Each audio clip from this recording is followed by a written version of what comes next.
আসসালামু আলাইকুম, কুকিং ডায়েরিতে আপনাদের ওয়েলকাম। আজকে আমি ছোট আলুতে ডিম রান্না করব। এভাবে আলু আর ডিমটা রান্না করলে খেতে কিন্তু অনেক মজা হয়ে থাকে। তো আমি আলু আর ডিমটা সেদ্ধ করে নিয়েছি। সেদ্ধ করে আলু ডিমটাতে আমি লবণ আর হলুদ মেখে নিয়েছি। লবণ হলুদ মাখিয়ে নিয়ে আমি এখন এগুলোকে ভেজে নিব। এজন্য তেলটা ভালোভাবে গরম করে নিয়েছি। তেলের ভিতরে আমি ডিমটা দিয়ে দিলাম।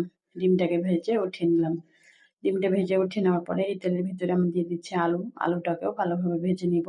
এতে করে খেতে কিন্তু দারুণ লাগবে এবং কালারটাও সুন্দর হবে। আলুটা ভেজে উঠিয়ে নিলাম। এরপর যে আমি দিয়ে দিচ্ছি পেঁয়াজ। এখানে পেঁয়াজ আর কাঁচামরিচ রসুন কুচি দিয়েছি। দিয়ে এটাকে আমি ভালোভাবে ভেজে নিচ্ছি। তো এভাবে ডিম আলুটা রান্না করলে খেতে কিন্তু অনেক মজা হয়। আমার ছেলের অনেক পছন্দ হয়েছে। বলছে আম্মু প্রায় সময় এটা রান্না করো, খেতে কিন্তু দারুণ হয়েছে। তো আমি এখানে অ্যাড করে দিলাম মশলা, লবণ, হলুদের গুঁড়া, অল্প মরিচের গুঁড়া, জিরে গুঁড়া, ধনিয়া গুঁড়া, আদা রসুন বাটা দিয়ে কষিয়ে নিয়েছি। এরপরে দিয়ে দিলাম টমেটো। টমেটোটা দিয়ে আবারও নেড়েচেড়ে কষিয়ে নিচ্ছি। তো টমেটোটা হালকা নরম হয়ে গেছে, মশলাটা কষানো হয়ে গেছে। এরপর দিয়ে দিলাম ভেজে রাখা ডিম আর আলু। আলু আর ডিমটাকে খুব ভালোভাবে মশলার সাথে কষিয়ে নিলাম। এরপরে পানি দিয়ে দিচ্ছি।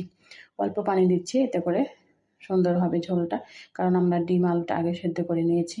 তো ডিম আলুটা আমার দেখতে পাচ্ছেন হয়ে গেছে। হালকা আমি ঝোল রেখেছি।